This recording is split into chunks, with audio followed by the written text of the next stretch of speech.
Hey there, dance fam. Welcome back to my return to dance journey where there is not a lot of dancing happening at this part of the journey, unfortunately. We last saw me during part 1 of this 2-part series of me healing in Puerto Vallarta, except no, there wasn't too much healing. 11 days into the trip, and let's see, I had food poisoning for 5 days. I was scammed by doctors. I had a horrible Airbnb situation. Speaking of which, I'll be addressing some things I learned about Airbnbs toward the end of this episode. Also what I learned about Ubers in Mexico and drinks in Mexico. So, I forgot the part about me being sleep deprived. It's funny because on part 1 of this, it somehow got out to an audience, I guess the YouTube algorithm, maybe people looking up Puerto Vallarta or travel Mexico, I don't know. A very non-dance or not my audience found me for the first time and said all kinds of lovely things about me being a whiner and a complainer and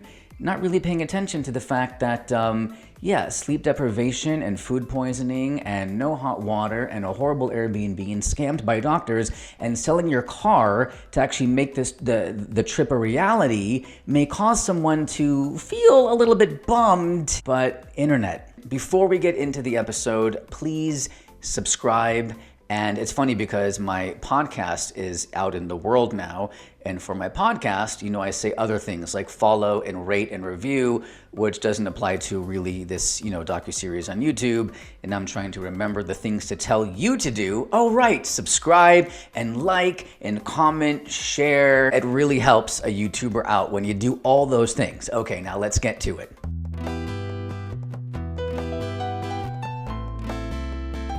I moved out of the Airbnb, took a really horribly disgusting Uber to really just get a few blocks away, but with a lot of luggage and also a lot of steps according to the GPS, which kept having me go in the wrong direction. I just had to take an Uber there. And now we have all my stuff sitting in front of the new place. It is a potentially charming place.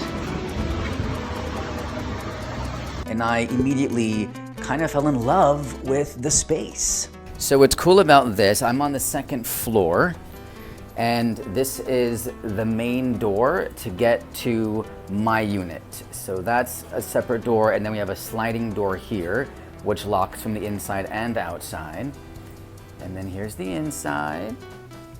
Give you a sort of 360. So we have, full kitchen. Some bar stools and whatnot. Totally adorable. It's cute. Kind of a futon area, couch. Not a lot of back support there, so I'm not quite sure how much I'll work there. I got my laptop, kind of a workstation with my external drive all hooked up. I'd like to work outside. I will tell you this though, it's quite hot outside, so that is maybe kind of a thing. The bed was very comfortable, nice, huge king-size bed. I'm so grateful for that. The bed in the other place, the full-size bed, was just not good. Very roomy. I love that there's shelving on both sides. And what's so exciting is that they supplied me with like 4 beach towels. That's so cool. I actually bought 2 towels like my second day here, or like my first full day, because I didn't have enough towels for the beach. So I love the view here. This street is so charming, and you can see the view here. Down the street, you can even see the ocean in the distance. See all the rainbow flags? It's very gay friendly here. Just charming. Love the street, love the area. There's a pool. Right here is the laundromat that I eventually wound up using. If you recall, in part 1, I had a washer and dryer in that Airbnb, but it never worked. One of many issues with regard to that place. Anyway, this turned out to be a great solution. It wound up being not more than a few minutes in walking distance, so far closer than any other laundromat would have been from the other place, and their prices were great, and they did a good job. And time for my 9th hyperbaric session. Cotton ball is getting bigger and bigger because the mask hurts more and more. So this is cute. I look cute, right? At such time, we were told to put on our masks, which was about 10 minutes into the hyperbaric chamber, kind of getting revved up and getting the air pressure just right. It was a very long and delicate dance of me, just the process of putting on the mask and hopefully getting it to a point where it was at least somewhat bearable. Although, to be honest, it was less and less bearable, it felt, each time for whatever reason. And finally getting it to a place where, okay, I think I can deal with this now for the next 80 or 90 minutes. Let me put on my glasses now, a whole other part of the trying to get situated process so that I could be somewhat able to read my book. I just wanted to show you real quick that I brought the outside patio set up inside to work as my office station, if you will. It's 90 degrees outside and quite humid, so uncomfortable for work. And I can't quite work over here, as cute as it is, because it's a lot of strain on the back and neck. And this kitchen area, also quite cute, sitting on those stools, my leg kind of dangles over and my injured leg actually really hurts in that position. So here we are in this scenario, and I'm kind of liking it, and it's working out quite well for me. It's my last day, 10th and final day. I brought a bathing suit today on my 10th and final day because it gets hot in there. We got the cotton ball, and I'm ready to do this. As you can see, I'm using one hand to prop up the mask so that it's at the perfect position, it's comfortable, it's the right tightness, and that it's also at eye level with the book, which I'm holding with my other hand so that, yeah, I can see the words and my glasses don't fall. And that's the aha moment until inevitably a few minutes later, something slips or something hurts, and then I have to readjust and do it all over again. Good times. I just finished my last hyperbaric, and the relief, I'm just so excited it's done. I got through it, 10 sessions. Yes! So I knew that when this was over, that probably 10 sessions was not going to be enough. I really did not know what else to do. I had tried and seeked all these other treatments there. They didn't pan out. And to be frank, the heaviness of the medical grade masks in this particular type of chamber, whatever they used, was very, I don't want to say like, a big word like impossible, but it felt like the more sessions, the more, my God, challenging it was just to get through it. It was very, very heavy on my face, on the bridge of my nose. I mean, I showed you, the cotton balls that I was wearing. I was the only one who did that. Maybe I was just extra sensitive to it. Maybe it was just the shape of my face or something. I don't know, but it was a very heavy medical grade mask. The other time in Los Angeles, I had done this particular kind of treatment. It wasn't anything like that. And I thought that this Mexico version that I found was way, way better. And it probably was, but it was pretty painful. And just to be in there and to be and to get my glasses situated over it and to try to read a book the whole time, it was like super uncomfortable. And I was very proud of myself for finishing it. That said, intellectually, I knew that it wasn't probably enough, And I say that, and I'm aware that if I didn't believe it was enough, then perhaps that's enough for it not to do the job it's supposed to do. I don't know if that's true, but just the sort of awareness. Like I was just watching an episode, interestingly, as I'm talking about this now, of a new episode of Joe Rogan with Mel Gibson, and they had this whole conversation about hyperbaric. Get into a hyperbaric chamber for 40 sessions, but make sure you do at least 2 or 3 a week. It fixed my head. I got to get back in there. I feel like I got more holes in my head. It's phenomenal for just overall recovery for everything. And it's also been shown to lengthen telomeres. They did a study out of Israel. Yeah, they gave people a protocol over 90 days. You do 60 sessions of 90 minutes over 90 days. Yeah. And it's shown to lengthen telomeres and decrease your biological age. Okay. And you just feel fucking great. That makes sense to me. Yeah, you're flooding your body with oxygen. Most diseases, a lot of them, come from a lack of oxygen. Your body not having enough oxygen is very bad for you. So this gives you an idea as to the dedication, the commitment, the time you got to put in for this particular treatment to work. Let's also say, like, that kind of time, like, who has that? And also, the money for what he's talking about there. What I did was $1,000 for 10 treatments in Mexico, which is like a third of the price, a third of places here in LA, right? Imagine how expensive it is to do what he's talking about. Dozens of thousands of dollars.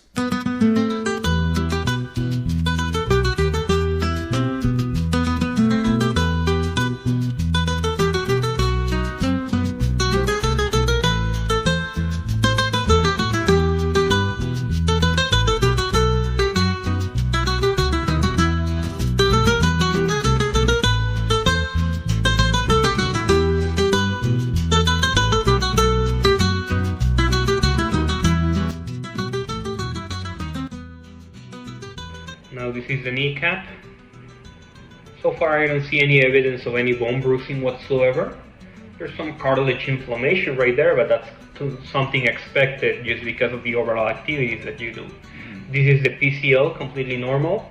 There's a small degree of inflammation right underneath the kneecap right here, but I don't see any signs of an osteochondral injury or a fragment of the articular cartilage. You see the tendon is this thick line right here. Yeah. You see how there's another line that cuts it into two pieces? Yeah. That seems to be a partial tearing, but it's a longitudinal tear instead of being a transverse tear. That means that instead of being torn into two pieces, it just opened up like a cheese string. So that could explain some of the symptoms that you're having. So that's in the quadricep, you said? That's in the quadriceps. That'll be right immediately above your kneecap in the front of your leg, right about And there. it's a very low-grade hair, you're saying? Okay. So if what I'm thinking, I know you'll go more, but if what I'm thinking happened about 12 weeks ago, shouldn't it have healed up by now? When was this MRI done? Well, the MRI was done on April 18th, but the injury itself that I think happened was back in early March. Now, it should have healed to some degree already by the time that is passed between the injury that you sustained and the MRI that was performed. But the problem with tendons, especially, both tendons and ligaments have a very hard time healing on their own because they're something what we call very avascular. They don't have pretty good blood supply. So the fact that they don't have pretty good blood supply means that they have a harder time healing because the cells that are needed for it to heal have a hard time getting into the area because of the lack of blood supply, okay? That's why most likely PRP was recommended, because the whole point of doing PRP is so that the platelets, as they go in, they break down and they release something called growth factors, which in simple terms is like giving your leg the vitamins that it needs to create new blood vessels around the area, activate your own stem cells so that they can get into the area and start repairing the damaged tissue. That's the whole point of doing any type of biological treatments. Call it PRP or stem cells like we do here in this clinic. It's only speeding up the healing process. If the injury that you had wasn't going to heal on its own, it's not going to heal if we supplement it with PRP or with the stem cells, because the only effect that all these treatments do is speed up the healing process so that you can heal faster. That's the only thing that this does. Okay? So based on the MRI, that's the only injury that I'm seeing is that partial tear, and it's a very low-grade tear of the quad tendon. That was the best experience I've had, bar none, with any of these stem cell therapy treatment kind of places. This doctor was just really honest and exceedingly knowledgeable. Looked at my MRI, and by far, I'm like shocked right now. He was on point with every single thing he said. We saw everything exactly correct. The quadricep tendon tear, he said, was a very low grade. He described it. He saw nothing in my back. He saw no nerve damage. He saw nothing in the knee. He basically said that stem cell therapy and PRP, which he does not do PRP, but both of them really wouldn't do anything for me, especially if it's taking this long to recover. He said stem cell therapy may speed it up a little bit, but it's not necessary. He said that he thinks I have a nerve thing called piriformis. He said that 90% of the time physical therapy is all that's needed for it. He prescribed I guess a script for physical therapy and gave me a great place to go to. He also prescribed a medication, which I don't think I'll take because it makes you tired. So he thinks it's just a nerve thing. He said this nerve doesn't pop up on the back. It's from the back, but the MRI I got is a little bit, even though it's the lower back, this nerve is lower than I think even the glutes, or it's connected. I'm not quite sure. But he was exceedingly knowledgeable. He wasn't overly friendly. He was friendly enough. And I was like, wow, you are the first person to basically say I don't need stem cell therapy and this is what you do. He's like, yeah, I'm not a salesman. I'm just like so grateful I found this guy. I feel like, okay, this was my last day to seek therapy from a different place. I'm finished with Hyperbaric, and I didn't even want to come today, to be honest. And I was asking the initial nurse person questions, and her answers, to be honest, were a little bit meh. I kind of felt she was a little salesy. I wasn't sure. And then the doctor was late, and I was going to leave, to be honest. But they said he'll be here in 5 minutes. He had a surgery, and it turned out to be 10 more minutes. And I'm like, my time is valuable, but I waited, and I'm glad that I did. He even did some testing with me, physical stuff, like with my leg and moving it up and down, and everything was fine. Like nothing suggests anything really coming from the back. So he was great. I'm just very grateful that I found him. Yeah, I mean, I wasn't going to go to this place, and I'm just so proud of myself for showing up, because this doctor gave me clarity and peace of mind, telling me that the treatments, the therapies, the protocols I was looking for, stem cell, PRP, were of no use to me. And he was able to read the MRI. You don't understand. I was truly blown away. Like, I don't know if you can see my face here. I'm trying to keep it cool, but I'm like mesmerized that this doctor was able to read the imaging without a written report. He literally nailed specifically the tendon damage that I had. I was so impressed. And the fact that he didn't take my money, the fact that he told me that his services would be of no use to me, that he was not a salesman, like, what? That made me feel protected, finally, and trust and so much integrity involved. And I just kind of had the sense like, okay, my job is done. Like, there's nothing else I can do here for like about half of the trip to go, except pursue the physical therapies that he suggested, and also perhaps the drugs, like the medication. I decided against the medication. I don't know, I just didn't feel right about it. And also, feeling tired. He said there was a side effect, and I'm in Mexico and toward the end of the trip, and really, anyway, the physical therapy did not work out. I had called, I think he gave me 2 places.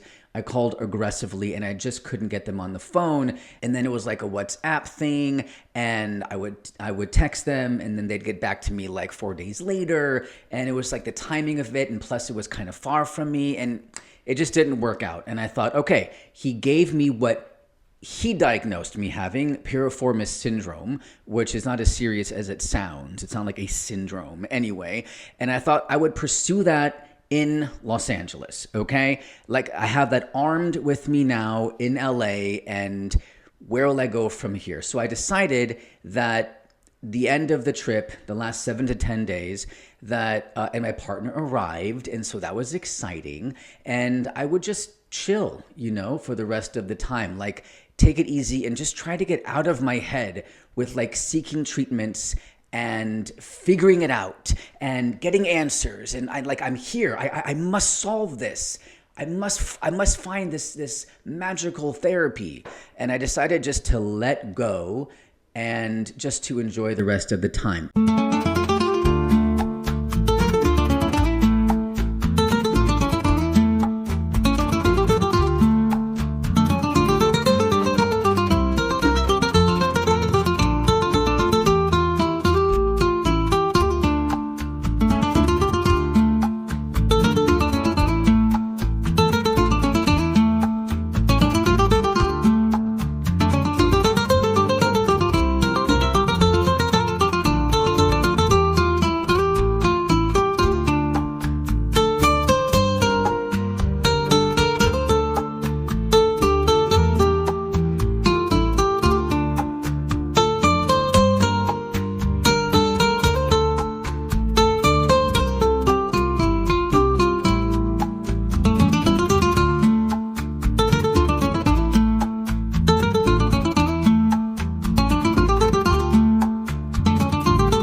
My back was feeling very out of alignment all of a sudden, and I decided to find a chiropractor.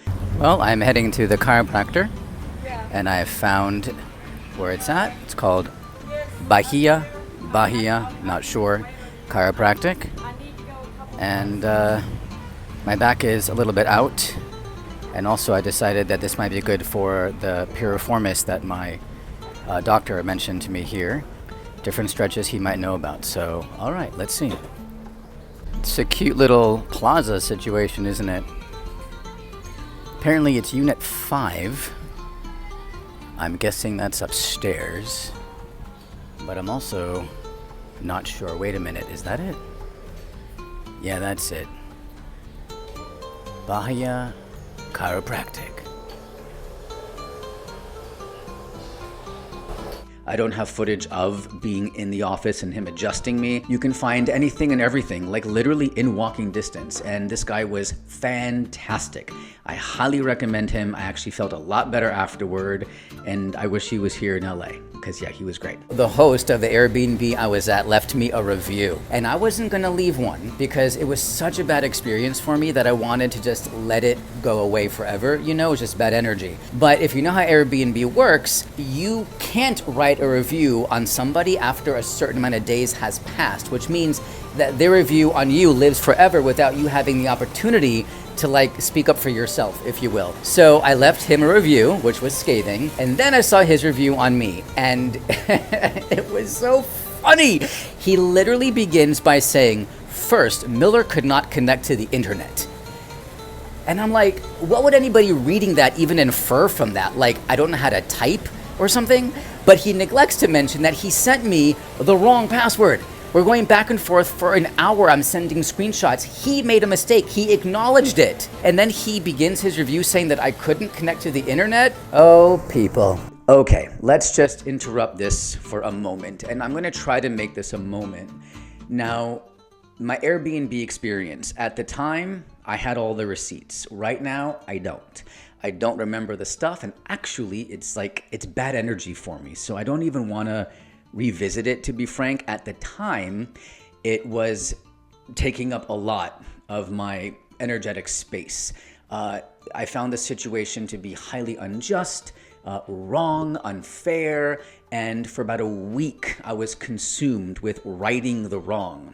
And so basically, long story short, and from what I remember, is that happened with the review situation, and I tried to contest it. And I recall actually getting them on the phone, which felt like a really big deal. I couldn't call through my cell phone. I had to call through my laptop, through like some service they have online. I don't know what. And I don't know if I spoke to them officially or some call center.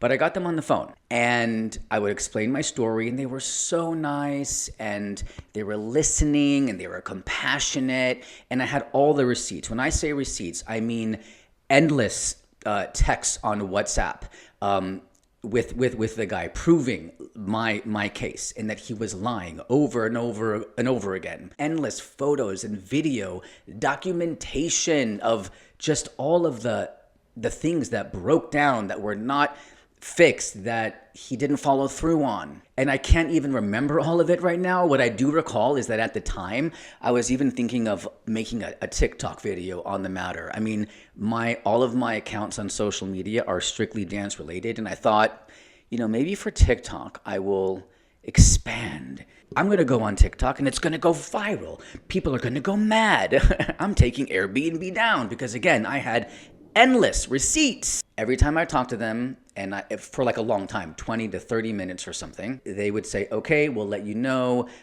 It has to, your order or your case or something has to be sent to whatever department, and you'll get an answer within a couple of days. The answer just being, oh, there was also like a whole money issue. Like I was not refunded for the full amount. Like I lost money on it too. And I said I was reimbursed for, X amount, but he actually fabricated what I'm even owed. I'm actually owed like this much more. And also the review situation, I want you guys, okay, so here's the thing.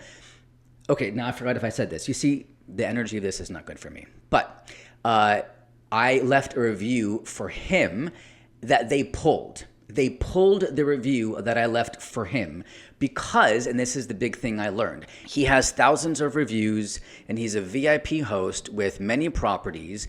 And I realized that Airbnb is going to always align with that person. I am somebody who had only used Airbnb up to this point, not more than 4 times over a period of, 10, 12 or more years. And what am I to them? But they're going to for sure side with this guy, regardless of the endless evidence that I'm presenting them, and that I called them on the phone at least three different times. And every single time, after a couple of days, they'd be like, deny, deny, deny. I learned that it doesn't matter the evidence that you give them and how many times you talk to a person who sounds so compassionate. They will remove your review. So it doesn't even live on there. Like, imagine I'm like a good guy with, amazing credit history, with endless references, like all the things. And they pulled my review. Like, it doesn't matter. What I had to say was taken off. It was irrelevant. It was a non-point. It was, no, we don't care about you. But they sure as hell left his review on me, which I proved to them, again, many times, that it was erroneous. Point by point by point. Lie. Doesn't matter. And so, I wanted to go on TikTok. At the time, again, I had all the receipts. And I'm like, this is going to freaking blow up and go viral. I'm taking Airbnb down.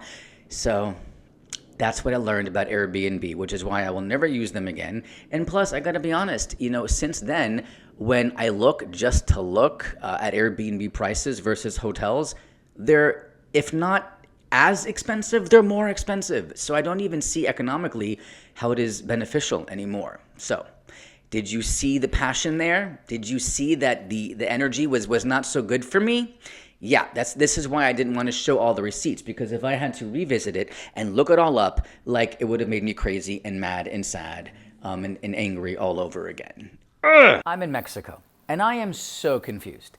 This is the land of the great margaritas, right? The great mezcal-based cocktails. No one loves a mezcal cocktail more than I do. No one makes them at home more than I do. And I am just not having good luck with these drinks that I'm experiencing. I went to 2 craft cocktail bars tonight. Literally famous in Puerto Vallarta, the most high reviewed of the places here in the romantic zone in Puerto Vallarta. 5 stars, like every review, 5 stars on every website, from Yelp to TripAdvisor to Google. I went to a place called Mezcal y Sal and Bar La Playa. They happen to be around the corner from each other, so it was easy breezy. I go to the first one, and this is the epitome of don't judge a book by its cover, but in reverse. The cover, stunning. These drinks were beautiful, but I am telling you, there's no complexity. They're not layered. They're not balanced. They all tasted, or they both tasted, like watered down smoke. That's it. So one of 2 things is happening here. Either my palate is really bad, and everybody, all these tourists, are freaking loving these drinks and they know what's up. Or I have a really awesome palate that's refined and knows a good drink, and all these other people, these tourists, are deceived by a pretty cocktail. Like, I'm legit confused. Now, let me just say, and this may sound snobby, but as one who worked in restaurants for 19 years, I don't know how that can be snobby, by the way, I used to have celebrity mixologists, like, literally use me as an example because they loved my palate. They trusted my palate to try recipes and all of that. I make my own craft cocktails at home all the time, and people are like, oh my God, that's the best drink I've ever had. So I think I know my shit. And I'm telling you right now, these drinks tonight were awful. And almost every place I'm going, it's like the drinks are not good. I just want a good drink, except for Peepees. Peepees never fails me. I will say this, though, after my whole rant. Ironically, not in Italy, which I went to after Puerto Vallarta, and that'll be in an upcoming episode. But in Puerto Vallarta is where I fell in love with the trendy drink of the day, the Aperol Spritz. I feel like I am someone who has a wealth of knowledge in this area when I say trendy drink of the day, because I worked in restaurants for 19 years, the hottest places in New York City, LA, and the Vegas Strip, and never one time, not even once, did I sell an Aperol Spritz. That right there is proof enough that this was not a trendy drink. It was not on menus ever until the very recent past. Some people say it's because of White Lotus, the TV show, which kind of brought it into the limelight. I'm sure this drink has been around technically, but not in pop culture, not in the sort of restaurant sphere in LA, New York, and whatnot.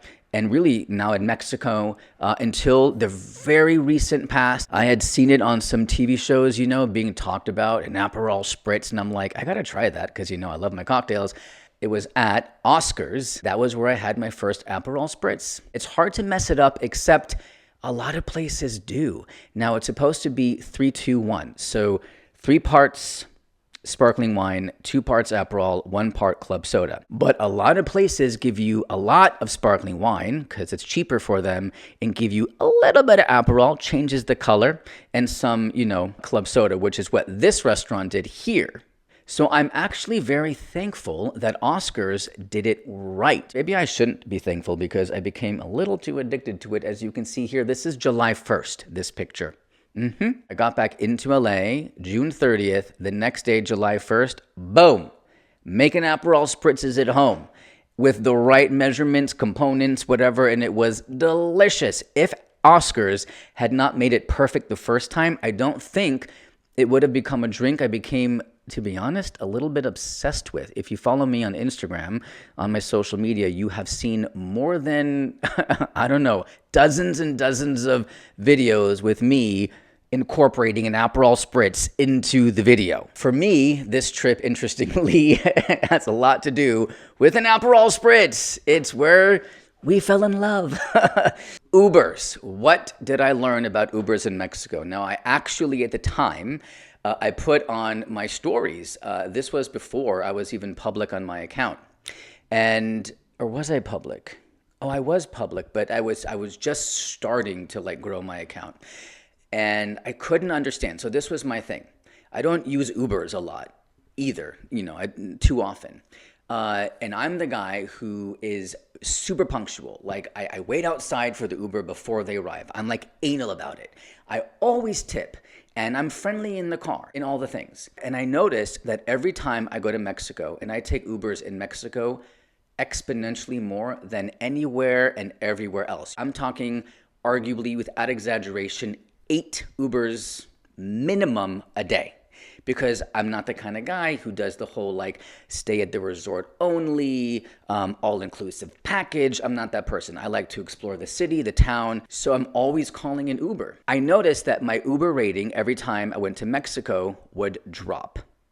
And I'd be like, why? I went on my stories at the time and I asked, and somebody said to me, they prefer to be paid in cash, but that feature only works if you have a Mexican Uber account. So I inquired further about the rating and stuff, and she said, they can rate you. In my experience, they rate lower if it's a US account to discourage getting riders who will pay with card. Now, I find this very strange considering I would imagine that in these specifically tourist areas that they would, that their business would come from majority tourists. But what the hell do I know? So what I started to do is tell them in Spanish. I would say, I'm going to give you 5 stars and also, thank you so much. And then I would give them a cash tip. And they would always be so thankful and, kind of surprised, to be honest. So I always made sure that I had pesos on me. And then I started to notice that my rating would creep up a little bit. Now, if you do not know, to get your rating to go up by a 0.1, to go from 3.79 to 3.80, oh my God, it's so many trips, especially the more trips you take, the more trips you have to take for the point to go up or down, in either direction. So I'm not kidding when I say this. It would be 40 or something or more Uber rides before there would be an uptick in my point. But I finally was able to get that darn thing, which was below 3.8 to, is that the scoring? I'll show you a picture, to definitely quite a bit higher. And that's between a few different trips to Mexico. So tip in cash at all times, and tell them you're going to give them 5 stars and you would appreciate 5 stars in return. And then they've always been super nice and sweet about it when I do that. So maybe that trick is worthy of note. So now I'm heading home to Los Angeles and it's June 30th. So literally again, from June 1 to June 30, the full month of June in 2023 was all dedicated to my healing. And I was coming home feeling kind of wow, I'm sort of where I was when I started this trip, except I do have a diagnosis from a guy who seems highly credible, great integrity, all of that, but also the knowing or understanding that he may be right, he may be wrong, not knowing, not sure, and just returning back to LA really not knowing what I'm gonna do next and how to proceed, but feeling a bit hopeful that at least I had something to work with now, right?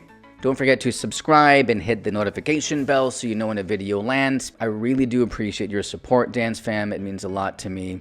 And I have so much to share with you on this healing journey. So much, so many epiphanies, so much. Well, I'll just keep it there. But I really do feel like I just got the chills, actually. Wow. I really do feel like we're both in for something here on this journey. Okay, until next time.